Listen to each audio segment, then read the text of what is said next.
This interview is sponsored by Gautami Power Consultants, Proprietor A.V. Ramanamurthy, Tanuku, West Godavari. Contact numbers 9400 53434, 9866584160. అందరికీ నమస్కారం. Welcome to special interview. నేను మీ Jagadish అపరాజు, R24 news.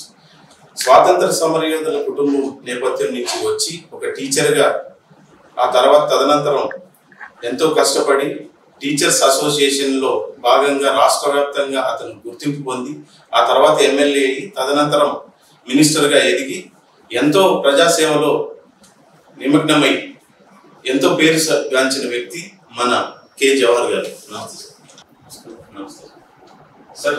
కూటమి ప్రభుత్వం ఏర్పడి 8 నెలలు కావస్తుంది సార్. పనితీరు ఎలా ఉంది? మీ అభిప్రాయం ఏంటి కూటమి ప్రభుత్వం గురించి? నమస్కారం జగదీష్ గారు, అదేవిధంగా వీక్షకులు కూడా ప్రత్యేకంగా నమస్కారం. ఈరోజు తెలుగుదేశం పార్టీ అధికారంలో రావడానికి ప్రధాన కారణం జగన్మోహన్ రెడ్డి పరిపాలన, విధ్వంసకరమైనటువంటి పరిపాలన వల్ల విసిగించినటువంటి ప్రజలు కూటమి ప్రభుత్వాన్ని పెద్ద ఎత్తున మద్దతు తెలియజేసినటువంటి సందర్భంలో ఆశలు ఆకాంక్షల కన్నా కూడా విధ్వంసం నుంచి పునర్నిర్మాణం వైపు ఈ రాష్ట్రం వెళ్ళాలని ఆలోచించడం జరిగినటువంటి సందర్భంలో ప్రధానంగా ఆ రోజు ప్రకటించినటువంటి సూపర్ 6 కానీ, అమరావతి కానీ, పోలవరం నిర్మాణం కానీ, విశాఖ స్టీల్ కానీ ఎన్నిటినీ కూడా ప్రభుత్వం వచ్చిన దగ్గర నుంచి ఒకటొకటిగా ముందుకు వెళ్తూ అడుగు కాకుండా అడుగు ముందు అడుగు వేసుకుంటూ ముందుకు వెళ్తున్న సందర్భంలో ఈ రాష్ట్ర పురోభివృద్ధి అనేది, సంక్షేమం అనేది రెండు కూడా కావాలి. పురోభివృద్ధికి కావాల్సినటువంటి అంశాలు, అదేవిధంగా సంక్షేమానికి కావాల్సినటువంటి ఆర్థిక వనరులు ఇవన్నీ కూడా డబుల్ ఇంజిన్ గ్రోత్ వల్ల సాధ్యమవుతా ఉంది. ఎందుకంటే గతంలో చాలా మంది డబుల్ ఇంజిన్ అంటే కేంద్రంలో ఫెడరల్ సిస్టంలో భారతదేశానికి ఉన్నటువంటి రాష్ట్రాల్లో కేంద్రం పాత్ర, కేంద్రం వాటాలు ఇవన్నీ కూడా లెక్కలేసుకొని మాట్లాడుకున్న సందర్భం నుంచి కేంద్రంలో ఏ ప్రభుత్వం అయితే ఉందో రాష్ట్రంలో కూడా దానికి అనుబంధమైనటువంటి ప్రభుత్వం ఉంటే ఈ రాష్ట్ర ప్రయోజనాలు బాగుంటాయని మనం ఈ 8 నెలల కాలంలో రుజువు చేసినటువంటి సందర్భంలో ప్రజలు సంతోషంగా ఉన్నారు. అదేవిధంగా పాలన పట్ల ఎవరికి కూడా దిగులు లేకుండా ఉన్నటువంటి పరిస్థితి. తర్వాత క్రమంలో మనకి ఎక్కువ వైసీపీ ప్రభుత్వం సంక్షేమ పథకాలు ఇవ్వట్లేదు, మేము మా పీరియడ్లో మేము అన్ని ఇస్తూ వచ్చాము, ఇప్పుడు ఇవ్వట్లేదు, 8 నెలల్లోనే చాలా డౌన్ అయిపోయింది అనే అంశం తెర మీద ఎక్కువగా తీసుకొస్తున్నాం. ఇప్పుడు సంపద సృష్టించిన సంపదని సంక్షేమానికి పంచడం అది ప్రభుత్వాలు చేయాల్సినటువంటి బాధ్యత. అలా కాకుండా సంపదే లేకుండా సంక్షేమం చేస్తామంటే ఇది అసంబద్ధమైనది. లేదంటే ఇప్పుడు ఉదాహరణకి కొడుకు మోటార్ సైకిల్ కావాలంటంతోనే తండ్రి అప్పు చేసుకుంటాం, పొలాలు తాకట్టు పెడతాం, ఇవన్నీ చేసుకుంటాం. ఇవన్నీ కూడా కుటుంబాలు జరిగాయి. మితిమీరినటువంటి ఏదైతే పుత్రవాత్సల్యంతో అప్పులు చేసి చేయటం కన్నా అధికారం నిలబెట్టుకోవడం కోసం జగన్మోహన్ రెడ్డి అనేక లక్షల కోట్ల రూపాయలు అప్పులు చేసిన తర్వాత అప్పులు సంక్షేమం, మనకు వచ్చే ఆదాయం అప్పులు తీర్చడం కన్నా కూడా వడ్డీ కడతానికి కూడా మళ్ళీ అప్పు తేవాల్సి వస్తుంది. ఇలాంటి పరిస్థితుల్లో సంక్షేమం చాలా క్లిష్టతరమైన అంశం. ఈరోజు జగన్మోహన్ రెడ్డి ఇచ్చినటువంటి 1500 లేదా జగన్మోహన్ రెడ్డి ఇచ్చినటువంటి రైతు భరోసా కానీ, లేకపోతే రైతు నేస్తం కానీ, లేకపోతే కాపు నేస్తం కానీ ఇవన్నీ కూడా అంశాలు తీసుకున్నప్పుడు ముందు వాటికి డబ్బులు ఎక్కడ తెచ్చాడు, ఎలా తెచ్చాడు, దాన్ని ఎవరు తెచ్చాలి, ఇవన్నీ కూడా చూస్తే తలసరి సగటున ఒక్కొక్క మనిషి మీద 3 లక్షల రూపాయలు, 2,50,000 నుంచి 3 లక్షల రూపాయలు అప్పు ఈరోజు ఆంధ్రప్రదేశ్ రాష్ట్ర ప్రజలందరి మీద ఉంది. ఒక కాపు నేస్తం ఇచ్చేసి కాపులకు, లేకపోతే మన అమ్మ ఒడి ఇచ్చేసి వీళ్లకు అలా కాకుండా మొత్తం రాష్ట్ర వ్యాప్తంగా పుట్టినటువంటి ప్రతి వ్యక్తి మీద 2.5 లక్షల పైగా అప్పు ఉన్నటువంటి సందర్భంలో అది సంక్షేమం కాదు. సంక్షేమంతో సంక్షోభం సృష్టించడం. ఎందుకంటే మనకి సోమాలియా కానీ, శ్రీలంక కానీ ఈ చాలా ఉదాహరణలు ఉన్నాయి. అదేవిధంగా ఈ రాష్ట్రంలో కూడా సుప్రీంకోర్టు దగ్గర నుంచి అన్ని కూడా సంక్షేమం సంపద నుంచి రావాలి తప్ప సంపద లేకుండా సంక్షేమం అనేది. ఎందుకంటే చిన్న లైన్ చాలా మంది ఏమనుకుంటారంటే జగన్ ఇచ్చాడు కదా మీరెందుకు ఎవరు, మేము ఇస్తానంటాం, ఇవ్వనని ఎక్కడ అంటలేదు. సిలిండర్లు దానికి, అదేవిధంగా ఏదైతే మనం మేనిఫెస్టోలో పెట్టినటువంటి అంశాలు ఒకటోటిగా చేస్తాను. త్వరలోనే అమ్మకు వందనం కానీ అన్ని కూడా ఈ కోడ్ అయిపోయిన తర్వాత నెక్స్ట్ జూన్ నుంచి చేస్తామని. ఎందుకంటే వెసులుబాటు కోరికలు అనేక ఉంటాయి. నేను ప్రయారిటీ చేసుకొని ప్రయారిటీ ప్రకారం ఒకటొకటి చేస్తూ ముందుకు వెళ్తా ఉన్నాం. కాబట్టి ప్రజలు ఎవరు కూడా ఆ విధంగా ఆలోచన చేయట్లే. ఐపాక్ టీం కానీ, జగన్మోహన్ రెడ్డి బ్యాచ్ కానీ అధికారం పోయిన తర్వాత వాళ్ళు ఏంటంటే కనీసం ఓపిక లేదు. ఈ ప్రభుత్వానికి చేయాల్సిన సలహాలు, ఈరోజు విద్యుత్ సంక్షోభం నుంచి ఏ విధంగా ఈ ప్రభుత్వం బయటపడింది, స్టీల్ ఏదైతే విశాఖ స్టీల్ నుంచి ఏ విధంగా సంక్షోభం నుంచి బయటపడింది, రైల్వే జోన్ గురించి అలా ఏ విధంగా బయటపడింది, వీటి గురించి ఎవరు మాట్లాడలేదు. ఎందుకంటే తాత్కాలికంగా కడుపు నిండటంతో అన్ని మర్చిపోయే విధంగా ఆలోచనలు ఉంటా ఉన్నాయి. ఆకలితో ఉన్నప్పుడు ఆలోచన వచ్చేసి కడుపు నిండటంతోనే పడుకుంటే అది అయ్యేది కాదు. ఈరోజు విభజిత రాష్ట్రంలో 16,000 కోట్లు లోటు పెట్టెడుతున్న రాష్ట్రాన్ని జగన్మోహన్ రెడ్డి దిగే నాటికి ఎన్ని లక్షల కోట్ల అప్పులతో దిగాడు అనేది, ఎన్ని లక్షల కోట్ల అప్పులు అప్పచెప్పాడు, దానికి వడ్డీ ఎంత అవుతుంది, ఇవన్నీ కూడా మనం ఆలోచన చేయాలి తప్ప మనం సంక్షేమం చేయట్లేదు అంటే సంక్షేమం అనేక రకాలుగా ఉన్నటువంటి సందర్భం. ఆ సంక్షేమంలో ఈరోజు ప్రధానంగా దళితులు ప్రాణ రక్షణ పెద్ద సంక్షేమం. ఎందుకంటే జగన్మోహన్ రెడ్డిలో అనంతబాబు డ్రైవర్ సుబ్రహ్మణ్యం చంపడం కానీ, వరప్రసాద్ శిరోమణం కానీ, లేకపోతే దళిత డాక్టర్ సుధాకర్ జరిగింది కానీ, అనితారాయణకి జరిగింది అని ఇలా చెప్పుకుంటూ పోతే కొన్ని వందల సంఘటనలు ఉన్నాయి. దాంతోపాటు ఒక ముస్లిం మైనారిటీ కుటుంబం యావత్తు రైల్వే ట్రాక్ మీద పడుకొని ప్రాణార్పణ చేసినటువంటి పరిస్థితి కన్నా ఈ సంక్షేమం కొంచెం ఆలస్యం అవుతుంది. ఆలస్యమయ్యే సందర్భం కూడా కారణం ఉంది. అప్పులతో వడ్డీలు కట్టలేక వడ్డీలకు అప్పు తెచ్చేటటువంటి దాని నుంచి ఈరోజు సంక్షేమం అమలు చేయడం కోసం సంపద సృష్టిస్తా ఉన్నాం. గతంలో కూడా కియా మోటార్స్ తీసుకొచ్చాం, అదేవిధంగా ఏదైతే శ్రీ సిటీలో చేసాం, దాంతోపాటుగా అనేక కంపెనీలు తీసుకొచ్చినారు. జగన్మోహన్ రెడ్డి వచ్చిన తర్వాత లూలు కంపెనీ వెళ్ళిపోయింది.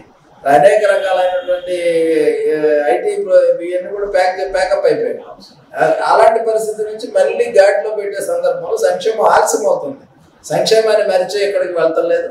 ఎందుకంటే మన ఫీజు రియంబర్స్మెంట్ కొంత జగన్మోహన్ రెడ్డి చేసిన అప్పులేసాం. అదేవిధంగా నీరు చెట్లు గతంలో తెలుగుదేశం వాళ్ళు చేశారని వేధించేసి వాళ్ళు అప్పుల పాలు చేసేసి ఆత్మహత్యలు పురుగొల్పినటువంటి సంఘటన నుంచి బయటపడేసాం. ఈరోజు అనేకం జరుగుతున్న డిఎస్సి ఉంది. దాంతోపాటు వర్గీకరణ అనేది సామాజిక అంశంగా ఈరోజు ఉన్నటువంటి పరిస్థితుల్లో ఆ వర్గీకరణ కట్టుబడి ఉన్నటువంటి పార్టీ తెలుగుదేశం పార్టీ, దాంతోపాటు కూటమి ప్రభుత్వం కూడా ఈరోజు కట్టుబడినటువంటి పరిస్థితి. ఇవన్నీ కూడా డిఎస్సి ఎప్పుడైనా ఇచ్చారా Jaganmohan Reddy? DSC mega DSC పెట్టడం జరిగింది. పెట్టిన తర్వాత సుప్రీంకోర్టులో వర్గీకరణ అంశం వచ్చింది. వర్గీకరణకు అనుకూలంగా సుప్రీంకోర్టు తీర్పు ఇచ్చింది. వర్గీకరణ చేసి డిఎస్సి చేస్తామంట. అంతే తప్ప వర్గీకరణకి సంబంధం లేదు డిఎస్సి చేస్తామంటే వర్గీకరణ ఈరోజు దాదాపు 10 సంవత్సరాలు ఏదైతే 2004 వరకు అనుభవించినటువంటి వ్యక్తి ఉన్నటువంటి పరిస్థితుల్లో ఆ డిఫరెన్షియేషన్ కానీ ఆ వేరియేషన్ కానీ ఫుల్ఫిల్ అయ్యి దాంతోపాటు సమాజం ముందుకు వెళ్లాల్సినటువంటి అంశం. ఇలాంటి అంశాల్లో ఖచ్చితంగా వర్గీకరణకి ఈ రాష్ట్ర ప్రభుత్వం కట్టుబడి ఉంది. వర్గీకరణ చేయాలి. వర్గీకరణ ద్వారా డిఎస్సి నుంచి 16,000 ఉద్యోగాల్లో ఈరోజు 9%, 8%, 7% అనే దాన్ని లెక్క తీసుకున్నప్పుడు ప్రతి 1000 ఉద్యోగాల్లో 70 ఉద్యోగాలు మాదిగలకు రావాలి, లేదా మాదిగ ఉపకులాలకు రావాలి. అవన్నీ లెక్కేసుకోకపోతే ఎంతమంది లాస్ అవుతారు, ఎన్ని కుటుంబాలు పోతాయి? వీళ్ళేదో హడావుడికి ఇచ్చేసి వాడేదో ప్రజెంట్ చేశారు, అవతల వాళ్ళు మీరేదో తప్పు చేస్తున్నారని వాదించినంత మాత్రాన డిఎస్సి అంశం చాలా సురక్షితమైన అంశం, సామాజిక అంశం. వీటి ఒక పక్క ఉపాధ్యాయులు భర్తీ జరగాలి. జగన్మోహన్ రెడ్డి జీవో 117 పెట్టేసి నాశనం చేసినటువంటి పరిస్థితి, స్కూల్ మెర్జింగ్ చేసిన పరిస్థితి, స్కూల్లో సిబిఎస్ఈ అని పెట్టాడు. రెడీనెస్ లేకుండా సంసిద్ధత అనేది దేనికైనా ఉండాలి. ఇప్పుడు మనం అన్నం తినేటప్పుడు కూడా మంచినీళ్ళు తాగో లేకపోతే చేతులు కడుక్కోనో కాళ్ళు కడుక్కోనో వచ్చి కూర్చుండదు సంసిద్ధత. అదేవిధంగా స్కూల్స్ లో కూడా లెర్నింగ్ సంసిద్ధత కూడా ఉంటుంది. రెడీనెస్ అనేది ఉండాలి ఎవరికైనా. ఆ రెడీనెస్ లేకుండా స్కూల్కి మన పిల్లలే ఉన్నారు, వాళ్ళు అడవాడు 2 వీక్ స్కూల్కి పంపితే వాడు ఆ రోజు ఏం చదవడు. వాడు రెడీగా స్కూల్కి వెళ్ళాలి, నేర్చుకోవాలి. దానికి కావాల్సిన అట్మాస్ఫియర్, తల్లిదండ్రులు అది స్నానం చేయించి బ్యాగ్ సర్దేసి టిఫిన్ బాక్స్ లో పెట్టి ఇవన్నీ చేసేది ఎందుకోసం? రెడీనెస్. ఈ రోజు కూడా కావాల్సింది. ఆ రెడీనెస్ లేకుండా స్కూల్స్ నాశనం చేసినట్టు, విద్యా వ్యవస్థను నాశనం చేసిన పరిస్థితి. ఈ పంచాయతీరాజ్ గురించి మనం చెప్పక్కర్లా. కేంద్రం నుంచి వచ్చే గ్రాంట్ అయింది కూడా నేరుగా పంచాయతీ సర్పంచులు, ఎందుకంటే అత్యధికంగా వైసీపీ గెలిచినటువంటి సర్పంచులు కూడా జగన్మోహన్ రెడ్డి వ్యతిరేకంగా పనిచేశారు. అంటే దాన్ని బట్టి జగన్మోహన్ రెడ్డి చేసిన సంక్షేమ అభివృద్ధి ఈ రాష్ట్ర సంక్షోభం అది ప్రేక్షకులు కానీ ప్రజలు కానీ ఖచ్చితంగా తెలుసుకోబట్టే మాకు 164 సీట్లు ఇచ్చారు.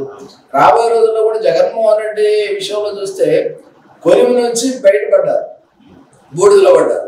బూడిద వేడిగా ఉంటుంది, కొంచెం చల్లారే వరకు వెయిట్ చేస్తే బూడిద కూడా చల్లారుంది. చక్కగా దాన్ని విభూతిగా మనం చేయొచ్చు. లేకపోతే ఆ కొలిమి నుంచి ముందు బయటపడదా కొంచెం ఆరిన తర్వాత చేస్తాం. అంతే తప్ప తిరిగి కొలువులో పడాలని ఎవరో కోరుకోవట్లేదు.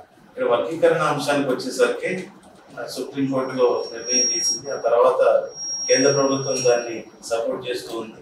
ఇక్కడికి ఆంధ్రప్రదేశ్ విషయానికి వచ్చేసరికి దాన్ని ఎగ్జిక్యూట్ చేయాలని అంటే ఎలా ముందుకెళ్తారు? ఇప్పుడు ఆల్రెడీ ఒక కమిషన్ వేసాము. కమిషన్ రిపోర్ట్ ఇంకొక 1-10 రోజుల్లో వస్తుంది. తెలంగాణలో ఆల్రెడీ ఒక స్టేట్మెంట్ ఒకటి వచ్చి త్వరలో దాన్ని కూడా చట్టం చేస్తూ ఉన్నారు. అదేవిధంగా జనాభా దామాషా ప్రకారం చేయాలనేది మేము కూడా కోరుకున్నాం. ఏదో మాకే పెద్ద ఓటా కావాలి, లేకపోతే ఆర్గానికే కావాలి, ఇతరులకు అర్థం లేదు, మొత్తం మాకే కావాలనే టైప్లో వర్గీకరణ అంటేనే కేటగరైజేషన్ బిట్వీన్ క్యాస్ట్. 59 కులాలు ఉన్నాయి, వాళ్ళందరికీ ఏ రేషియోలో ఇవ్వాలి? 10 మంది ఉన్న వాళ్ళకి 20 ఇవ్వంటారు, 10 మంది ఉన్న 10 ఇవ్వండి, 8 మంది ఉంటే 8 ఇవ్వండి. అంతే తప్ప వాళ్ళకి అన్యాయం చేసి ఇప్పటి వరకు వర్గీకరణ డిఫరెన్షియేషన్ కానీ రకరకాల వేరియేషన్స్ కానీ అన్యాయాలు కానీ జరిగాయి. అలాంటి పరిస్థితుల్లో ఇప్పుడు మళ్ళీ ప్రత్యేకంగా వీళ్ళు ఈ వర్గీకరణ అంశాన్ని రాజకీయ అంశంగా కాకుండా సామాజిక అంశంగా తీసుకోవాల్సినటువంటి పరిస్థితి ఉంది. తర్వాత జగన్మోహన్ రెడ్డి విషయానికి వచ్చేసరికి నిన్న అసెంబ్లీకి వచ్చారు, వచ్చి 10 నిమిషాల్లోపే వెళ్ళిపోయారు. దానికి ఎందుకు రావటం ఎందుకు వెళ్ళటం ఎందుకు అనే దానికన్నా అతను అటెండెన్స్ వేసుకొని వెళ్ళాలి అనే ఆలోచనతో వచ్చారని అంటున్నారు. దాని మీద మీ అభిప్రాయం?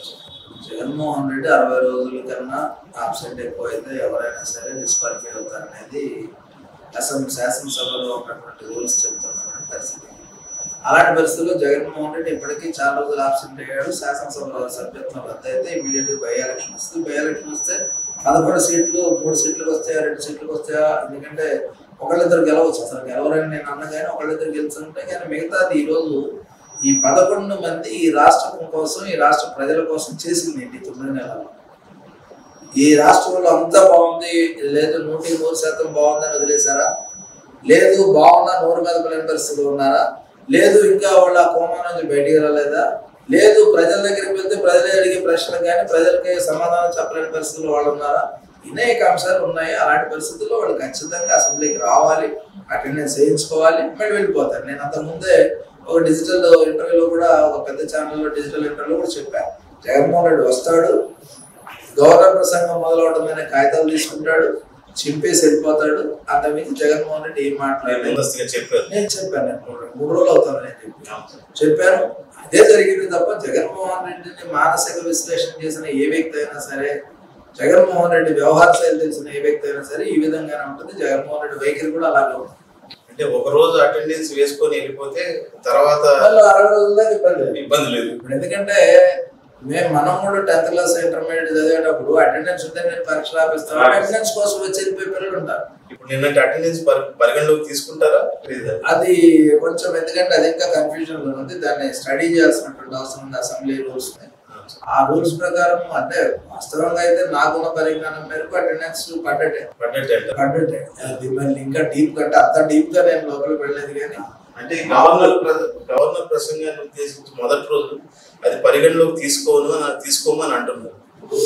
అదేంటంటే ఒక ఇష్యూని మనం సానుకూల దృక్పథంతో ఆలోచించినప్పుడు ఇప్పుడు అతను అటెండెన్స్ ఇస్తే కొంచెం అవుతుంది, ఏ యొక్క జరుగుతుంది. ఇప్పుడు మనం ఏదంటే కోటలో ఉన్న పేటలో ఉన్నా ఉన్నాయి. ఇప్పుడు ఆయన 11తో ఏం చేస్తాడు వచ్చి? దాని గురించి ఇబ్బంది ఏం లేదు. ఆయన చేయాల్సింది ఏంటంటే జగన్మోహన్ రెడ్డి గారికి నేను ఇచ్చే సలహా, పులివెందుల్లో అనేక సమస్యలు ఉన్నాయి, అదేవిధంగా ఆయన గెలిపించినటువంటి దర్శిలో సమస్యలు ఉన్నాయి, ఏదైతే రాయలసీమలో నీటి ఎద్దడికి సంబంధించినటువంటి అంశాలు ఉన్నాయి, అనేక అంశాలు. వాటిని లేవనెత్తి ఏ విధంగా సానుకూలంగా చేసి చంద్రబాబు నాయుడు గారికి కానీ కూటమి ప్రభుత్వానికి కానీ ఆయన మంచి సలహాలు ఇవ్వచ్చు.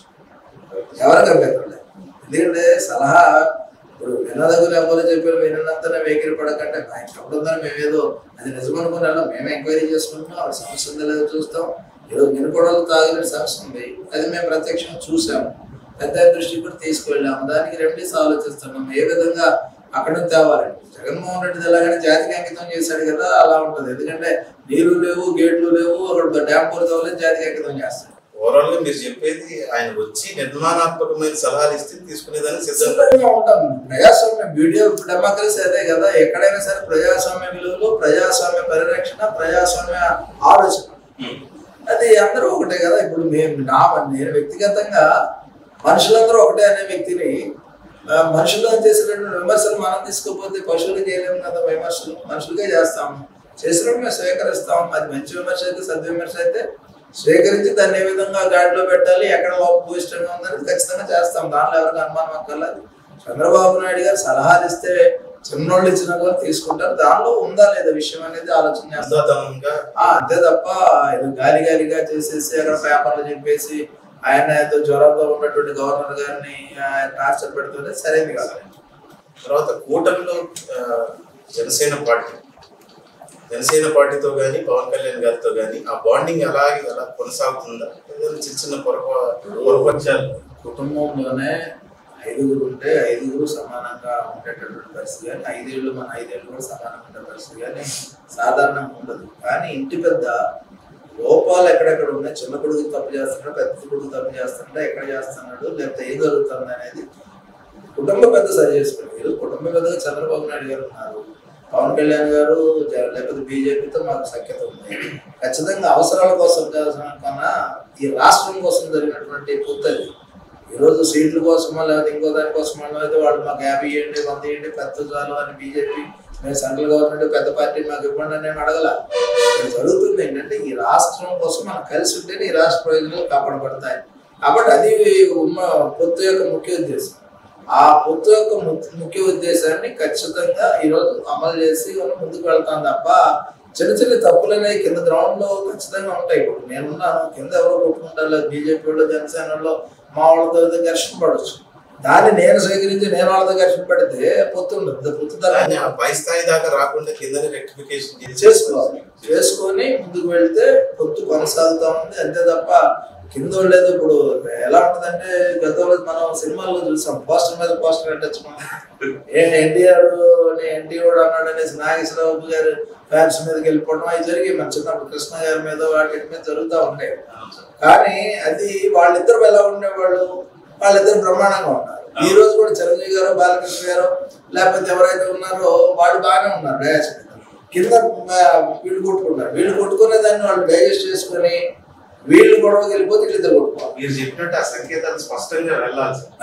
అది ఖచ్చితంగా. ఎందుకంటే మొదటి నుంచి కూడా మేము కూటమి బలంగా ఉంటే ఈ రాష్ట్రం బలంగా ఉంటుంది. Double engine growth state central అన్నప్పుడు ఇక్కడ స్టేట్ లో కూడా విదిన్ ద పార్టీస్ కూడా అదే సమయంలో ఉండాలి, సమన్వయం కూడా కావాలి. ఇందులో మరో కోణం సార్, పవన్ కళ్యాణ్ గారు సనాతన ధర్మం అనే ఒక అంశాన్ని తీసుకున్నారు, దానిపై ట్రావెల్ చేస్తున్నారు. దానికి ప్రభుత్వానికి కానీ ఇటు పార్టీలకు కానీ కూటమిలో ఉన్నటువంటి పార్టీలు బీజేపీ సమర్థించిన దాన్ని టీడీపీ పూర్తి స్థాయిలో దాన్ని స్వీకరిస్తుందంటారు. టీడీపీ లౌకిక పార్టీ, లౌకికవాదంతో అనేక మంది ఉన్నటువంటి పార్టీ. టీడీపీ పార్టీలో ముస్లిమ్స్ కానీ మైనారిటీ క్రిస్టియన్స్ కానీ లేకపోతే హిందూస్ కానీ అందరూ సమానమే. ఇక్కడ ఎక్కడా కూడా పవన్ కళ్యాణ్ గారు వ్యక్తిగతంగా తను నమ్మే సిద్ధాంతం ఏదైతే ఉందో హైందవ సిద్ధాంతంగా హైందవ మతం దాన్ని ఆచరించే క్రమంలో సనాతన ధర్మం ఉంటుంది. సనాతన ధర్మానికి ఎవరో కాదంటలేదు కదా. ఇప్పుడు పవన్ కళ్యాణ్ గారి యొక్క విశ్వాసాన్ని వాళ్ళింట్లోనే క్రైస్తవ మతం ఉంది. వాళ్ళింట్లోనే క్రైస్తవ మతం ఉన్నప్పుడు అంత ఆయన సనాతన ధర్మం కోసం ఇప్పుడు గతం లేదు. మన రాముడు కాకుండా ఇంకొక క్యారెక్టర్ ఉండేది కదా, గొడ్డలు తీసుకుని తిరుగుతాడు, పరశురాముడి క్యారెక్టర్ కాదు. ఆయన చేసేది ఆయన నమ్ముకున్న సిద్ధాంతం సనాతన ధర్మం కాపాడబడాలి అనేది ఆయన ఆలోచన. అదేవిధంగా ఆయన ఆలోచనలు ఎక్కడ లౌకికత్వం కాదు, ఓన్లీ ఇది భారతదేశం కాదు, ఇది హిందూ దేశం, మేము హిందువులు ఉంటాం, మిగతా వాళ్ళు వెళ్ళిపోండి అన్నారు అనుకోండి, అప్పుడు ఖచ్చితంగా లౌకికవాదంతో మేము ముందుకు వెళ్తాం తప్ప ఆయన మామూలు గుళ్ళకి వెళ్తున్నారు, దైవదర్శనం చేసుకున్నారు, ఆయన ధర్మాన్ని ఆయన ప్రచారం చేసుకున్నారు. ధర్మకర్తగా ప్రచార ధర్మాన్ని తీసుకున్నప్పుడు దాన్ని మనం చేసేది కానీ విమర్శించేది కానీ లేదు. కూటమిలో మరొక పార్టీ బీజేపీతో ఇది వరకు ఎలా ఉన్నాయి పరిస్థితులు ఎలా ఉన్నాయి, ఇప్పుడున్న పరిస్థితుల్లో బీజేపీతో ట్రావెల్ చేస్తూ ఉన్న విషయాన్ని తీసుకుంటే ఈ మధ్యకాలంలో వస్తున్నటువంటి వార్తలు ఏవైతే ఉన్నాయో, పోలవరంకి నిధులు ఇవ్వటం కానీ, మిగతా రైల్వేకి జోన్కి నిధులు ఇవ్వటం కానీ, ఇలా రకరకాలుగా చాలా వరకు నిధులు ఇస్తున్నామని ప్రకటిస్తున్నారు. దాన్ని పూర్తి స్థాయిలో ఆంధ్రప్రదేశ్కి అందుతుందంటారు. పూర్తి స్థాయిలో అందబట్టే ఈరోజు అమరావతి నిర్మాణం 3 సంవత్సరాల్లో పూర్తి చేస్తాం. అదేవిధంగా పోలవరం పూర్తి చేస్తాం. విశాఖ రైల్వే జోన్ కాపాడాం, నిలబెట్టాం. ఇవన్నీ కూడా కనబడుతున్నాయి కదా. ఇప్పుడు ప్రత్యేకంగా మేము సర్టిఫై చేసుకుని రాజమౌళి గారి లాగా స్టాంప్ ఎక్కర్లా. ఈరోజు వాళ్ళు కేంద్రం ఇచ్చేవి సక్రమంగా వస్తున్నాయి కాబట్టి ఈరోజు మనం అంతా కూడా సవ్యంగా వెళ్తా ఉంది డబుల్ ఇంజిన్. లేకపోతే ఖచ్చితంగా ఇది జగన్మోహన్ రెడ్డి చేసినటువంటి విధ్వంసానికి కేంద్ర సహాయం లేకపోతే ఖచ్చితంగా ఇబ్బంది అవుతుంది. ఆర్థిక పరంగా ఇబ్బంది అవుతుంది, రకరకాలుగా ఇబ్బంది అవుతుంది తప్ప అది కూడా కాదు. తర్వాత లోకేష్ గారు చాలా అన్ని డిపార్ట్మెంట్స్ లో అన్ని శాఖల్లోకి ఇన్వాల్వ్ అయ్యి అన్ని తానే చూస్తున్నారని చెప్పి వింటున్నారు. అది ప్రతిపక్షంలో ఉన్న వాళ్ళు కూడా కొద్దిగా వ్యతిరేకిస్తున్నారు ఆ అంశాన్ని. దాన్ని లోకేష్ బాబు గారి గురించి తెలియని వాళ్ళు 100 మాట్లాడతారు. నేను మినిస్టర్గా ఉన్నప్పుడు, ఎక్సైజ్ మినిస్టర్గా ఉన్నప్పుడు చిన్న ఉదాహరణ చెప్తాను. చిత్తూరుకు సంబంధించి ఒక డీసీ, డిప్యూటీ కమిషనర్ ఎక్సైజ్కి సంబంధించి ఒక నా దగ్గరికి వస్తే నేను ఇమీడియట్గా ఆయన పోస్ట్ పెట్టాను. ఇలా పలానా వాళ్ళు వచ్చారు నా దగ్గరికి, మీరు చిత్తూరు జిల్లాకు సంబంధించిన వ్యక్తులు అమర్నాథ్ రెడ్డి గారికేమో లోకేష్ బాబు గారికి చెప్పారు. ఆయన మెసేజ్ పెడితే రేపు అన్నాడు, మీ యాజ్ పర్ రూల్స్ మీరు ఎలా ఉంటే అలా చేయండి అన్నాడు. అప్పుడు అమర్నాథ్ రెడ్డి గారిని మిగతా ఎమ్మెల్యేలను అడిగి పలానా వాళ్ళు నా దగ్గర ట్రాన్స్ఫర్ కోసం వచ్చారు, ఏమైనా ఇబ్బందులు ఉన్నాయా, కేఈ కృష్ణమూర్తి గారు కూడా రికమెండ్ చేశారు ఈ కేసు అని చెప్తే వాళ్ళు ఎవరు లేదన్నా పంపండి అంటే ఇమీడియట్గా పంపండి. ఆ సందర్భం తప్ప నేను లోకేష్ బాబు గారు నా 2 సంవత్సరాల ఏదైతే మంత్రి పదవి కాలంలో ఏ రోజు కూడా ఆయన నా విషయంలో నేను ఎప్పుడు కూడా ఆయన అడగలేదు, ఆయన నాకు చెప్పలేదు ఇది చేయండి అని అడగలేదు. ఆయన అదేంటంటే వీళ్ళు గాసిప్స్ అని ఎలా ఉంటాయంటే ఏదో రమ్మన్నాడు, పిలిచాడు, చేశాడంటే ఆయన జగన్ కాదు. లోపల పిలిచేది 2 పీకేసి చాక్లెట్ ఇచ్చి వెళ్ళిపోవడానికి ఆయన జగన్ కాదు. మెచ్యూర్డ్ పర్సనాలిటీ, అది డిగ్నిఫైడ్ పర్సనాలిటీ. ఎక్కడా కూడా తోలనట్టం కానీ మేరటం కానీ ఉండదు. 2 years పక్కనే ఉన్నాం. ఆ గాసిప్ ని బయటకు రావడం కానీ ఆ డామినెంట్ గా డామినేషన్ చేస్తున్నారనే ఫీల్ అయ్యి కొంతమంది ఎవరైనా ఇష్టపడిన వాళ్ళు ఎవరైనా అలా ప్రచారం చేస్తున్నారు. ఇప్పుడు ఏదైనా జరగవచ్చు. ఇప్పుడు ఎలా ఉంటుందంటే అవగాహన, అదేవిధంగా పరిణతి, ఆ 2 అంశాల్లో పొలిటికల్ చాలా పరిణతి అవసరం అవుతుంది. కొన్నిసార్లు మనకు దెబ్బతగిలిన అబ్బా అంటానికి ఉండదు. అది ఎవరు అంటారంటే ఆలోచన లేని, అవగాహన లేని, అనుభవం లేని. ఈ లేని వాళ్ళు ఏం చేస్తారంటే ఉద్రేకపూరితంగా ఒక మాట అంటారు, ఆ మాట వల్ల ఇబ్బంది వస్తూ ఉంటుంది. కానీ తెలుగుదేశం పార్టీకి అదృష్టం ఏంటంటే క్రమశిక్షణ అది ఉండటం వల్ల ఎవరు కూడా అంత మాట్లాడే అవకాశం లేదు. దాంతో పాటుగా అవతల చేసే ప్రచారాన్ని తిప్పుకోవటంలో కొంత మెరుగుపడ్డాం, అందులో తేడా ఏం లేదు. ఇప్పుడు మీరు అడిగారు కాబట్టి ఆ ప్రశ్న నేను చెప్పగలుగుతున్నాను, కానీ లేకపోతే నేను సోషల్ మీడియాకి వచ్చి లోకేష్ బాబు గారి క్యారెక్టర్ ఇది, లోకేష్ బాబు గారు ఎప్పుడు జోక్యం చేసుకోలేదు, నా వరకు నేను ఫీల్ అయితే ఇది తెలిసేది అవకాశం లేకుండా పోయింది. అది ఇప్పుడు మీరు అడిగారు కాబట్టి నా అలాంటి వాళ్ళు అందరూ బయటకు వచ్చి మాట్లాడితే వాస్తవాలు చెప్పమంటారు. ఎక్కడా కూడా మ్యానిపులేషన్ వద్దు. ఆయన క్యారెక్టర్ ఏదో ఆ క్యారెక్టర్ ప్రొజెక్ట్ చేయండి. రేపు కాబోయే ఈ రాష్ట్రానికి కాబోయే నాయకుడు, ఈ రాష్ట్రానికి కాబోయే ఒక ఎసెట్ అతను. ఆయన్ని క్యారెక్టర్ ఎందుకు అసోసియేట్ చేయాలి, ఎందుకు ఎలాబరేట్ చేయాలి, ఎందుకు రకరకాల తోకలు పెట్టుకోవాలి, అంత అవసరం లేదు. వాస్తవం అదైతే చెప్పండి, నేనే మాట్లాడతాను. ఎందుకంటే నేనే మాట్లాడడానికి, ఒక వ్యక్తిని చేయడానికి నేనేమి వ్యక్తిగత ఆరాధకుడిని కాదు, వ్యక్తి ఆరాధకుడిని కాదు నేను. ఎందుకంటే నేను డెమోక్రసీ మీద ఎదుర్కొన్నాను, కులపరంగా వివక్షను ఎదుర్కొన్నాం, రాజకీయాల్లో ఇబ్బందులు చూసాం, అన్ని చూసినా నేను క్యారెక్టర్ గురించి మాట్లాడడానికి నాకు ఇబ్బంది లేదు. ఆ డిస్క్రిమినేషన్ ఎదుర్కోవడంలో మీరు చాలా మొదటి వరుసలో ఉంటారు. అంటే ఖచ్చితంగా ఉంటాను, దాన్ని ఎదుర్కోవడానికి సిద్ధంగా ఉన్నా. ఎందుకంటే యుద్ధంలో ఏం చేయకపోతే, యుద్ధం చేసేవాడు కింద పడేస్తే ఇంకెవడు చేస్తాడు, దాన్ని నేనే చేయాలి. తర్వాత మీరు చంద్రబాబు గారిని చూశారు, చంద్రబాబు గారితో పనిచేశారు, అలాగే లోకేష్ గారితో సహచరుడు మంత్రిగా వర్క్ చేశారు. వీళ్ళిద్దరికి మార్కులు వేయాలని అంటే మీరు మార్కులు వేయాలంటే ఖచ్చితంగా చంద్రబాబు నాయుడు గారికి 100 కొంత ఇవ్వాలి, లోకేష్ బాబు గారికి కూడా మెరిట్ ఇవ్వాలి. ఎందుకంటే అంత అబోవ్ ఎవరేజ్ లేదు. ఎందుకంటే ఆయన డిపార్ట్మెంట్లో ఆయనకి 100 కార్యకర్తల దగ్గరికి వచ్చి 100 అంటే చంద్రబాబు నాయుడు గారిని ఏమో హోల్గా చూస్తాం, 1000 మార్కులు చూస్తాం, పర్సంటేజ్ ఇచ్చారు. లోకేష్ బాబు గారికి వచ్చేసరికి ఆ డిపార్ట్మెంట్కి సంబంధించి, ఆయన చూసిన డిపార్ట్మెంట్కి సంబంధించి కొన్ని మార్కులు, కార్యకర్తలు ఉండే కొన్ని మార్కులు, బిహేవియర్ కొన్ని మార్కులు, అలా విడదీయాల్సి వస్తుంది. సబ్జెక్ట్ వైజ్ చేయాల్సి. ఆ డివైడ్ చేసే క్రమంలో ఆయన ఖచ్చితంగా 80-85% వరకు ఇవ్వచ్చు. బట్ ఎందుకంటే కార్యకర్తల సంక్షేమంలో 100 వస్తాయి, ఆనంద యావరేజ్ అని చెప్పారు. అదే మరి డిపార్ట్మెంట్కి వచ్చేసరికి కొన్ని ఇబ్బందులు ఉన్నాయి. ఎందుకంటే ప్రక్షాళన చేసేటప్పుడు ఒకేసారి స్విచ్ కట్టడం అనేసి అయిపోయినట్టు ఇది మారేటటువంటి వ్యవస్థ కాదు, విద్యా వ్యవస్థ ఆయన తీసుకోరు. ఈ వ్యవస్థలో మార్పులకు, సంస్కరణలకి, అనేక అంశాలకి చాలా టైం పడుతుంది. ఇప్పుడు మనం మార్కులు ఎలాగ ఇవ్వలేము దాన్ని.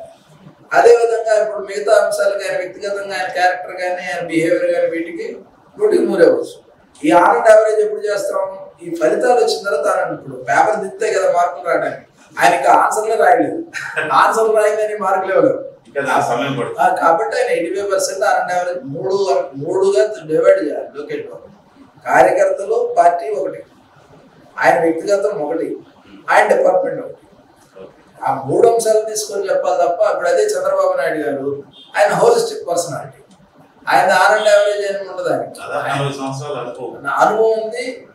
అది దాంతో పాటుగా ఆయనకి కార్యకర్తల పట్ల కానీ నాయకుల పట్ల కానీ ఒక గుర్తింపు, ఆయన ఇచ్చినంత గుర్తింపు మిగతా వాళ్ళు ఎవ్వరు అవ్వదు. ఏ రాజకీయ నాయకుడు భారతదేశంలో చంద్రబాబు నాయుడు గారి గ్రామ స్థాయి నాయకుడిని గుర్తుపెట్టినంతగా ఏ నాయకుడు వాళ్ళు కూడా కాదది. దాన్ని రీచ్ అవడానికి లోకేష్ బాబు ప్రయత్నం చేయాలని కోరుకుంటాం. మరొక అంశం సార్, రాష్ట్రంలో బాగా వినపడుతున్న అంశం రెడ్ బుక్. రెడ్ బుక్ గురించి మీ అనాలిసిస్? రెడ్ బుక్ అసలు ఓపెన్ చేయాలి, ఓపెన్ చేయకుండానే భూకంపాలు వస్తా ఉన్నాయి. ఓపెన్ చేస్తే పరిస్థితి చాలా డిఫరెంట్ గా. వంశీ సెల్ఫ్ గోల్ కదా, 71గా ఉన్నటువంటి అక్యూజ్డ్ 1కి ఎలా వచ్చాడు? ఆయన నెంబర్ 71. ఆ కేసులో ఏదైతే గన్నవరం టీడీపీ ఆఫీసు ధ్వంసం కేసులో ఆయన 71. ఆ 71కి 1కి ఎలా వచ్చాడు? అక్కడ ఉన్నటువంటి సచివర్ధన తీసుకెళ్ళి అతన్ని బ్లాక్మెయిల్ చేసో, హింసించో, లేకపోతే ఇంకోటి చేసో, కిడ్నాప్ చేసో అతనితో బలవంతంగా చేసిన కూడా 1కి వచ్చాడు. అంటే ఇదేంటి తొందరపాటు అనేది చాలా ప్రమాదం అనేది తెలుసుకోవాలి ఎవరైనా రాజకీయాలు. తర్వాత తప్పించుకోవడం కోసం ప్రతి నేరస్తుడు ఒక క్లూ వదిలినట్టు ఈ నేరస్తుడు కూడా క్లూ వదిలాడు, దొరికిపోయాడు. పార్టీ కూడా విడుదల చేసినట్టు క్లూ వదిలాడు. తర్వాత సార్ అదే క్రమంలో నెక్స్ట్ కొడాలి నాని, తర్వాత దేవినేని అవినాష్ లో అందరూ కూడా సుప్రీంకోర్టు వాళ్ళకి ఈ రోజే ఇచ్చింది ఊరట. ఈ బ్యాచ్ ఎవరైతే పార్టీ ఆఫీస్ మీద దాడి చేస్తారో వాళ్ళందరికీ కూడా సుప్రీంకోర్టు నాట్ టు అరెస్ట్ అనేది ఇచ్చారు. ఈరోజు ఇచ్చారు. ఈరోజు కక్ష సాధింపైన 9 నెలలు ఎందుకు ఆగాలి? 2వ రోజు 3వ రోజు వేసేసేవాళ్ళం కదా. ఆల్రెడీ ఆధారాలు ఉన్నాయి, అన్నీ ఉన్నాయి, వేసేసేవాళ్ళం. అది కాదు కదా సమస్య. వాళ్ళు మార్పు అనేది మనుషులు రావాలి. సంస్కరించలేనప్పుడే నిర్మూలించాలి. ఏదైనా సంస్కరించడానికి టైం ఇచ్చాము. సంస్కరించబడకుండా తప్పుల మీద తప్పులు చేస్తాడు, చేయలేము. ఈరోజు పేరునాని ఉన్నాడు, బియ్యం కూడా ఉంది. ఆయన దేనికి చేశాడు? ఇప్పుడు పేరునాని కూడా ఏమనుకుని కూర్చోవాలా? అది కాదు కదా. ఇప్పుడు ఖచ్చితంగా రెడ్ బుక్ సంబంధించి అందరూ పుస్తకం ఓపెన్ చేయలేదు. ఇది అరెస్ట్ పర్వం కొనసాగుతుంది. అరెస్టులు కక్ష సాధింపుతో జరిగే అరెస్టులు ఏమి లేవు. వాళ్ళు తప్పులు చేస్తే అరెస్టులు. ఇప్పుడు ఆయన బియ్యం తీసుకుపోతే దొంగతనంగా దమ్మోడు అనరా? ఏమి తీసుకెళ్లి కిడ్నాప్ సచివర్ధన్ కిడ్నాప్ చేస్తే కిడ్నాపర్ అనరా? మరి అనుకున్నాడు. ఇప్పుడు చేసేది అయ్యే కదా రన్నింగ్. ఇప్పుడు పాత కేసులు తోడి నన్ను తీసుకెళ్లి జైల్లో కూర్చోబెట్టి, నన్ను తీసుకెళ్లి నేల మీద కూర్చోబెట్టినటువంటి ఒక సిఐని ఈ రోజు మేము అరెస్ట్ చేయలేదే. మరి నాకు ప్రివిలేజెస్ ఉన్నాయి. నేను ఒక ఎస్సీ దీనిలో నేను కూడా క్యాస్ట్ ప్రకారం వెళ్ళి సెక్షన్ 3 పెట్టేసి వాడిని అట్రాసిటీ కేసులో పెట్టాలి కదండి.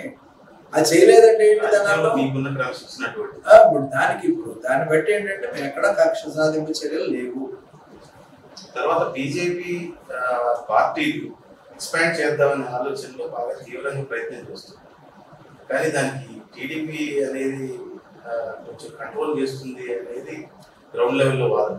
ఇప్పుడు అంటే ఈ సందర్భం కాదు కానీ షెల్టర్ జోన్ అయింది. జగన్మోహన్ రెడ్డి 0 అయిన తర్వాత జగన్మోహన్ రెడ్డి దగ్గర పనిచేసేటటువంటి వ్యక్తులు కానీ, జగన్మోహన్ రెడ్డి పార్టీలో ఉన్నటువంటి రాజకీయ నాయకులు కానీ టీడీపీ దగ్గరికి రావడానికి ఏంటంటే మాకు వాళ్ళకు ఉన్నటువంటి వైరం ఇవన్నీ చూసుకొని జనసేనలోకి బీజేపీలోకి షెల్టర్ జోన్గా వెళ్తా ఉన్నారు. ఈరోజు ఎక్స్పాన్షన్ అనేది ప్రజలు చేయాలి. సౌత్ ఇండియాకు ఉన్నటువంటి ఇదేంటంటే పరిస్థితి ఏంటంటే సౌత్ ఇండియాలో ఉన్న రాష్ట్రాల్లో కేంద్రంలో ఉన్నటువంటి జాతీయ పార్టీల మీద 2 పార్టీల మీద కూడా ఎవరికి గ్రిప్ ఏం లేదు. ఇక్కడ ఎవరికి ఆలోచనలు ఏమి లేవు. ఇందిరాగాంధీ గారు ఉన్నప్పుడు ఏమన్నా జరిగింది తప్ప ఈ రోజుకి 5 రాష్ట్రాల్లో బీజేపీ కాంగ్రెస్ ఒకేసారి గెలిచిన సందర్భం లేదు కదా. మన రాజకీయాలు మనకు తెలిసినప్పుడు దగ్గర నుంచి ఇందిరాగాంధీ తర్వాత ఎప్పుడు కూడా లేదు. లేని సందర్భంలో బీజేపీ ఎక్స్పాన్షన్ అనేది వాళ్ళు ఎప్పటి నుంచో ఆర్ఎస్ఎస్ కానీ, లేకపోతే విశ్వ హిందూ పరిషత్ కానీ, బీజేపీ కానీ తన మూలాలు అక్కడక్కడ వేస్తా ఉంటుంది. సనాతన ధర్మం కానీ ఇవన్నీ కూడా దాంట్లో కాన్సెప్ట్లో ఇప్పుడు మొన్న శివుడిది ఏదో చేస్తున్నట్టున్నారు. హైందవ శంకరావం చేశారు. హైందవ శంకరావం కాన్సెప్ట్ ఏంటి? ఎప్పుడు లేదే హైందవ శంకరావం. వాళ్ళ ఎక్స్పాన్షన్ లో భాగంగా హిందూ మతం అనేది ఇలా దేశంలో ఇబ్బందులు పడతా ఉంది. ఆ ఇబ్బందుల కారణాలు కూలంకుషంగా అన్వేషిస్తే సమాధానం కూడా అక్కడే ఉంటుంది. ఈరోజు క్రైస్తవులు ఎవరు కూడా, కన్వర్ట్ అయిన క్రైస్తవులు ఎవరు కూడా కాంట్రవర్షియల్ అని చెప్పాలి. వాళ్ళు ఎందుకు కన్వర్ట్ అయ్యారు?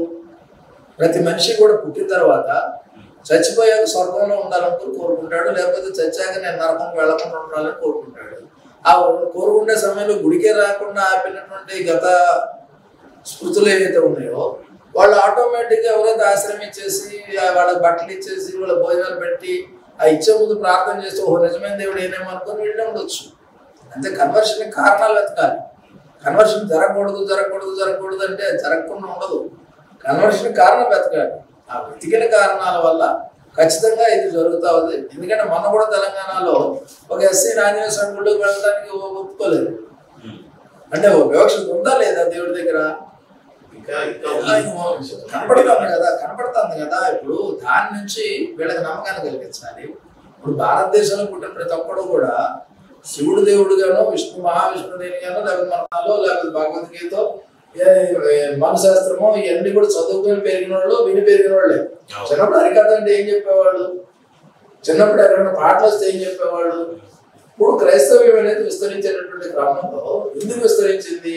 ఆ దేశంలో వాళ్ళు హాస్పిటల్ విద్యా వైద్యానికి ఆర్సీఎం వచ్చేసి ఇక్కడ ఎస్టాబ్లిష్ చేసింది. అక్కడికి వెళ్ళిన తర్వాత అక్కడ వాళ్ళు అట్రాక్ట్ అయితే దానికి మనం ఏం చేస్తాం? మీరు అట్రాక్ట్ చేసుకోండి, మిమ్మల్ని అవుతున్నారు. పార్టీలో యాక్టివ్ రోల్ ప్లే చేద్దామనే ఆలోచనలో ఉన్నారు. దీన్ని బట్టి వాళ్ళు తీసుకునే యాక్షన్ ఏంటి, దాని నుంచి వాళ్ళ పార్టీకి వచ్చే లాభం ఏంటి, మిగతా పార్టీలకు వచ్చే నష్టం ఏంటి? ఎప్పుడు కూడా రాజకీయ పార్టీలో రెండు గ్రూపులనే ఉంటాయి ప్రతి గ్రామంలో. ఉదాహరణకి మనం చిన్న ఉదాహరణ చెప్పాను. మా ఊర్లో ఎప్పుడు వైసీపీకో కాంగ్రెస్కో మెజారిటీ వస్తుంది. మా ఫ్యామిలీ ఎటు సపోర్ట్ చేస్తున్నా కానీ రాదు. ఎందుకంటే అది మొదటి నుంచి ఉన్నటువంటి వైరం.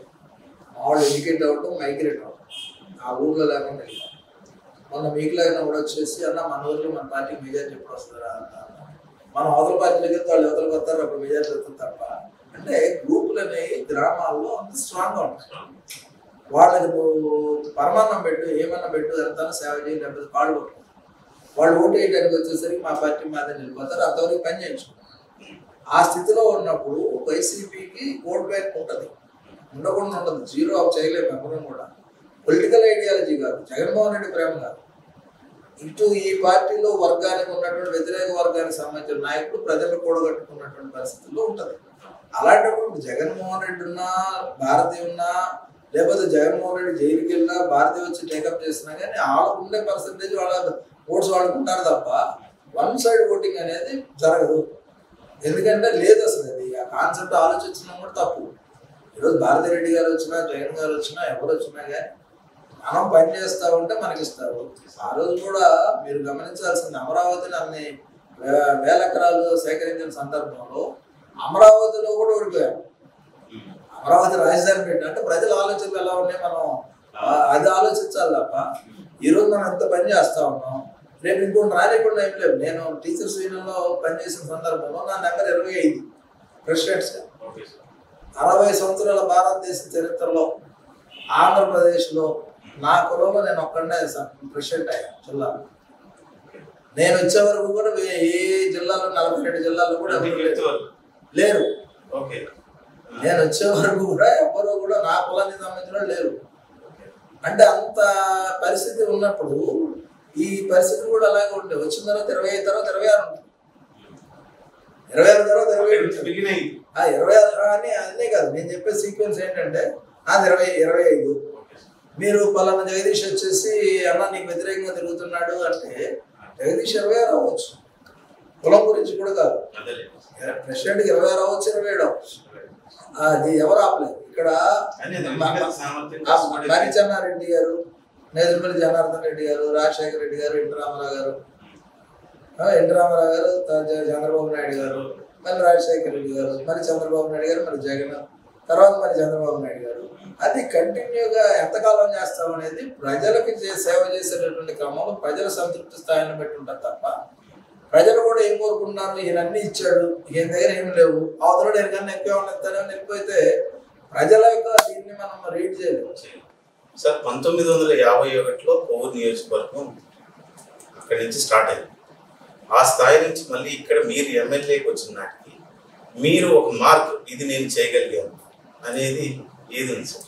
ఇప్పుడు ఇక్కడ ప్రత్యేకంగా కొవ్వూరు నియోజకవర్గంలో రోడ్ల పరిస్థితి కానీ, ఆర్టీసీ డిపో అనేది వెళ్ళిపోయిన తర్వాత ఆర్టీసీ డిపోని కూడా ఇమీడియట్గా తీసుకురావటం కానీ, చాగల్లు నెల్లూరు చాగల్లు పరిస్థితుల మధ్య పిల్లలు కొట్టుకుపోయిన సందర్భాల్లో ఇమీడియట్గా బ్రిడ్జిని ఏర్పాటు చేయడంలో కానీ, డిగ్రీ కాలేజ్ తీసుకురావడంలో కానీ, అదేవిధంగా పుష్కరాలకు సంబంధించి ప్రత్యేకంగా గ్రాంట్ తీసుకొచ్చి ఎక్కడా లేని విధంగా సక్సెస్ఫుల్గా పుష్కరాలు పూర్తి చేయడం కానీ, దాంతో పాటుగా 2-3 గ్రామాలకు అండర్గ్రౌండ్ డ్రైనేజ్, ఎందుకంటే విజయవాడ హైదరాబాద్లో అండర్గ్రౌండ్ డ్రైనేజ్ ఉంటే మేము కూడా ఇక్కడ అండర్గ్రౌండ్ డ్రైనేజ్ పెట్టినటువంటి సందర్భం. కానీ ఇప్పుడు మీరు వచ్చిన రోడ్లు కూడా ఇక్కడ చేప పడతా ఉండేవాళ్ళు నీళ్ళు, ఎన్ని సిమెంట్ రోడ్లు అన్నీ కూడా నేను సర్వీస్. ఈరోజు మనం చెప్పుకోవడానికి పిల్లల ఎడ్యుకేషన్ విషయంలో పిల్లలకు ప్రతి సంవత్సరం నోట్స్ ఇవ్వడం కానీ, వాళ్ళు స్కూల్కోలేని పిల్లలు ఎవరైతే గవర్నమెంట్ స్కూల్స్లో ఉన్నారో వాళ్ళకి ఇవ్వడం కానీ, మెడిసిన్స్ ఇవ్వడం కానీ, మెడికల్ క్యాంపులు చేయడం కానీ, ఇవన్నీ అయితే నిరంతర ప్రక్రియ. అప్పుడు గతంలో ఎలా ఉండేదంటే ఎవరు కూడా ఒక ఎమ్మెల్యే దగ్గరికి వెళ్ళి ఇలా కూర్చోలేని పరిస్థితి నుంచి సామాన్యుడు కూడా నాకు వచ్చి కష్టాలు చెప్పుకొని సామాన్యుడు కూడా సమస్యలు పరిష్కారం చేసుకునే విధంగా పనిచేస్తుంది అనేది అది చాలు. మీ గురించి అది విన్నాం సార్. సామాన్యుడు సాధారణ వ్యక్తి వచ్చి మీతో మాట్లాడడానికి అసలు జంకు లేకుండా మాట్లాడతారనేది విన్నాం. వాటి సమస్యలు ఇప్పుడు మనం వాయిస్ ఇస్తాం కదా, వాయిస్ ఎమ్మెల్యే అంటే ఏంటి, ఎవరైతే ప్రజలందరూ కలిసి అక్కడికి వెళ్ళి శాసనసభ్యులు చెప్పలేదు, వాళ్ళందరికీ ఉన్న కష్టాన్ని నేను సేకరించి నేను అక్కడ ప్రజెంట్ చేయాలి, నా ప్రజలు ఇలా కష్టపడుతున్నారు అంతే తప్ప వేరేది కాదు. ఈరోజు రాష్ట్రంలో అందరికన్నా కూడా ప్రత్యేకత కలిగినటువంటి స్థానం ప్రజల్లో నాకైతే ఉంది. కానీ కొన్ని అనివార్య పరిస్థితుల వల్ల 2024లో ఎలక్షన్స్ లో మీరు ప్రాతినిధ్యం చేయలేకపోవడం, సో ఆ తర్వాత క్రమంలో కూటమి ప్రభుత్వం వచ్చింది, మీరున్నారు. సో ప్రత్యేకమైన ఏదైనా పదవి మీకు వచ్చే అవకాశం, తద్వారా ప్రజాసేవకి పూర్తి స్థాయిలో మళ్ళీ సేవలు అందించే అవకాశం ఎంతో ప్రజలతో ఉండాలి తప్ప పదవితో కాదనేది నా నమ్మినటువంటి సిద్ధాంతం. దాంతో పాటుగా ఈరోజు జాతీయ ప్రధాన కార్యదర్శిగా, జిల్లా అధ్యక్షుడిగా 2 పనిచేస్తాను పార్టీ పదవి. ఆ 2 పదవులతో ప్రజలకు ఏ విధమైన సేవ అయినా చేయొచ్చు, అంతే తప్ప ఎమ్మెల్యే అయితేనే చేయాలి, ఎమ్మెల్సీ అయితేనే చేయాలి, ఎంపీ అయితేనే చేయాలి అనేది కాదు. ఏదైనా కానీ చేయగలుగుతాం. అదేవిధంగా అవకాశం ఇచ్చి పని చేయడం కోసమే. పదవి అనేది నాకు పనికి, అంతే తప్ప పదవి అనేది నాకేదో 2 గన్మ్యాన్లు 3 గన్మ్యాన్లు వాళ్ళ వల్ల నాకు వచ్చేటటువంటిది అదనంగా ఖర్చు తప్ప. ఎందుకంటే నేను ఎవరి దగ్గర చేజాపే వ్యక్తిని కాదు. ఎవరికైనా చదువుకోవడం కోసం అయితే దాన ధర్మాలు చేయడం కానీ, మీలాంటి వాళ్ళ జేబులు కూడా ఖాళీ చేసిన సందర్భం ఉంది. ఇంకా మోర్ రీచ్ అవుతుంది, అది రీచబిలిటీ ఉంటుంది. ఏంటంటే పదవి నేనైతే ఎందుకంటే నేను కోరుకుంది అవలా, వాళ్ళు ఇచ్చింది ఏది ఇస్తారో ఇవ్వమంటున్నాం అంతే తప్ప మనం ఇచ్చినా ఇవ్వకపోయినా నాకు ఇబ్బంది ఏం కూడా ఏం లేదు. ఎందుకంటున్నానంటే ఇదేదో నేను డిప్లొమసీగానో డిప్లొమాట్ ఆన్సర్ కాదు నేను చెప్పేది. పదవి పని చేసేవాడికి పదవితో పని లేదు, పని చేసుకోవడం. పదవి ఎవరికి కావాలంటే 4 డబ్బులు సంపాదించుకున్నట్టు, లేదంటే 4 బెదిరించేవాడికి వాళ్ళకి కావాలి తప్ప నాకు కాదు. మీ అబ్బాయి అరంగేట్రం చేయబోతున్నాడు, తీసుకొస్తున్నారు అనే ఊహాగానాలు కొవ్వూరులో రాష్ట్రం అంతటా కొవ్వూరే జరుగుతుంది. దీని మీ అభిప్రాయం? ఎవరిని కూడా మనం నియంత్రించడం, ఎవరికి కూడా గైడ్ చేయడం. ఎందుకంటే 18-20 సంవత్సరాల వరకు నేను గైడ్ చేస్తాను. యాక్చువల్లీ ఇప్పుడు మనం కూర్చున్న బిల్డింగ్ కూడా 2 పిల్లలు డాక్టర్లు చేసి 3తో ఒక హాస్పిటల్ పెట్టి ప్రజా వైద్యశాల టైప్లో, ఎందుకంటే మొదటి నుంచి మేము కమ్యూనిస్ట్ ఫ్యామిలీ అవుతున్నాం. ప్రజలకు వైద్యం చేయడం, ప్రజలకు సేవ చేయడం అనే దాని మీద ఎక్కువ కాన్సన్ట్రేషన్ పెట్టుకుని ఈ స్థలం కొట్టడం ఉద్దేశం కూడా అదే. కానీ నేను డాక్టర్ చేయను అనేసి ఇంజనీరింగ్కి వెళ్ళిపోయాను. వెళ్ళిన తర్వాత మళ్ళీ జర్మనీ వెళ్తానని నేను కూర్చున్నాను. అంత దూరం ఉన్నప్పుడు నువ్వు జర్మనీ వెళ్తే వాళ్ళిద్దరు ఆడపిల్లలు డాక్టర్లు అయిపోతే మేమిద్దరం ఉద్యోగాలు చేసుకుంటుంటే అది కుదరదని ఆపిన తర్వాత ఒక ఇండస్ట్రీ పెట్టాలని పౌడర్ ఇండస్ట్రీ, డైరీ ఇండస్ట్రీస్ 2 పెట్టాం. పెట్టిన తర్వాత all of A sudden attracted to Lokesh వెళ్ళిపోయి నేను రాజకీయాల్లో ఉంటాను, నేను ఉద్యోగానికి వెళ్ళను. అది కూడా అది గౌరవించాల్సిన పరిస్థితి ఉంది, ప్రోత్సహించాల్సిన పరిస్థితి. ఎందుకంటే మా ఫ్యామిలీకి మా తాతల దగ్గర నుంచి ఉన్నటువంటి ప్రజలతో సంబంధం, సేవ చేసే అవకాశం నా కొడుకు వచ్చినప్పుడు నేను కాదన్నా చేస్తానని ఇంట్రెస్ట్ చూపించినప్పుడు కాదన్నా కాదనలేదు. దాంతోపాటు ఇప్పుడు తెలుగు యువత జిల్లా రాష్ట్ర ఉపాధ్యక్షుడిగా పనిచేస్తున్నాడు. లోకేష్ బాబు గారి టీంలో 1 year పైన ఉన్న పాదయాత్ర అంతా కూడా దగ్గర నుండి చూసినటువంటి వ్యక్తిగా ప్రూవ్ చేసుకోవాలి. ఇప్పుడు ఎందుకంటే ఎవరు కూడా లీడర్ తయారు చేయలేదు, లీడర్ పుట్టాలి తప్ప లీడర్ తయారు చేసి నైషీల్ ఎక్కడానికి అసలు కాదు, చేస్తా ఉన్నాడు. ఇంకా ఏంటంటే మెచ్యూరిటీ రావాలి, ప్రజలతో సంబంధాలు, ప్రజలకి ఎవరి వల్ల పనులు అవుతాయి, ప్రజలకి ఏం చేయాలనేది కూడా అవగాహన రావాలి. అవగాహన వచ్చిన తర్వాత అవకాశం వస్తే తప్పకుండా చేస్తాం. తర్వాత fibre net chairman GV Reddy గారు రాజీనామా, దాన్ని ఏ విధంగా చూస్తారు?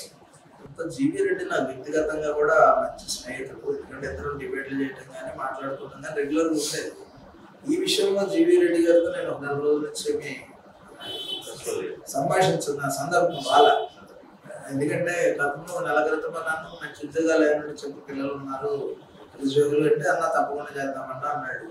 తర్వాత ఏమైందో తెలియదు, ఇదంతా అయింది. ఇదేంటంటే కొంచెం తొందరపడి చర్యగా నేను భావిస్తాను. ఎందుకంటే సమస్యలు వస్తాయి, సమస్యలు వచ్చినప్పుడు సమస్యలు చర్చల ద్వారా పరిష్కారం కావాలి. ప్రయాసమే అదే. ఇప్పుడు చంద్రబాబు నాయుడు గారు వినకుండా వెళ్ళిపోయి నువ్వు బయటికి పోయినంత ఆ క్యారెక్టర్ కాదు ఆయన. ఆయన అసలు అది కాదు. ఆయన ఏమంటాడు, జాగ్రత్తగా ఉండు, నేను అబ్జర్వ్ చేస్తా ఉన్నారు, నీ తెలివితేటలు ఉన్నాయి, నువ్వు దాని డెవలప్మెంట్ కోసం చూడు తప్ప ఇలాంటి యుద్ధం అనేది. మీలాంటి పెద్దలు సజెషన్స్ ఇవ్వడానికి ఏదైనా మళ్ళీ తర్వాత ప్రయత్నం చేశారు? నేను దాదాపుగా 5-6 సార్లు ఫోన్ చేశాను, లిఫ్ట్ చేయలేదు. అంటే ఎంగేజ్ చేస్తాను అని. ఇక సరే కాదు, ఆల్రెడీ డిసైడ్ అయిపోయిన తర్వాత మనం చేసేది కూడా లేదు. అప్పుడు తొందరపడి చర్య, ఒక మంచి నాయకుడు, మంచి జ్ఞాన సంపన్నుడు అతను ఉంటే కొంచెం బెటర్గా ఉంటుంది. నాకు షేర్ చేస్తూ ఉంటాడు, నాలెడ్జ్ షేర్ నేను చేస్తామంటే నాకు అతను షేర్ చేస్తూ ఉంటాడు. ఎక్సైజ్ గురించి కానీ ఎడ్యుకేషన్ గురించి కానీ ఇలాంటి మాట్లాడాల్సి వస్తుంది, షేర్ చేసుకునేవాళ్ళం. కొంతమంది ఏంటంటే ఇచ్చినటువంటి ఏది గతంలో మనం విభజిత రాష్ట్రానికి ఇచ్చినటువంటి హామీలు, ఢిల్లీని తలదాన్ని రాజధాని అమరావతికి చేయాల్సినటువంటి అంశాలు, ఇక్కడ రైల్వే జోన్ సంబంధించి, దాంతో పాటుగా స్టీల్ ప్లాంట్కి సంబంధించి, అదేవిధంగా రింగ్ రోడ్స్ సంబంధించి, క్వారిడార్లకు సంబంధించి ఇవన్నీ కూడా చేసింది కేంద్రం అంగీకరించాలి. ఈరోజు నిమ్స్ వచ్చినా, ఏదొచ్చినా, మన ఎయిమ్స్ వచ్చినా, ఇంకోటి ఏది వచ్చినా కానీ కేంద్రం నుంచి వచ్చినటువంటి already institute of medical sciences కానీ ఇవన్నీ కూడా కేంద్రం మనకి ఇస్తా ఉంది. గిరిజన యూనివర్సిటీ కానీ ఇవన్నీ ఇచ్చేటప్పుడు ఖచ్చితంగా ఏంటంటే మనం ఎవరైతే మెయిల్ చేస్తామో మెయిల్ చేసే వాళ్ళు మనం చేయాల్సిన సాటిస్ఫై అవ్వాల్సింది. 90% పైన ఈ కోటం బ్రహ్మాండంగా పనిచేస్తాం. Okay sir, thank you sir. మీ విలువైన సమయాన్ని R24కి సమయం కేటాయించినందుకు ధన్యవాదాలు సార్. ఇది జవహర్ గారితో మనం తీసుకున్న అభిప్రాయాలు. Signing off, Jagadish Abraj. This interview sponsored by Gautami Power Consultants, Proprietor A.V. Ramanamurthy, Tanuku, West Godavari. Contact numbers 9440 53434, 9866584160. ఈ వీడియో మీకు నచ్చినట్లయితే please share, like and subscribe R24 Telugu.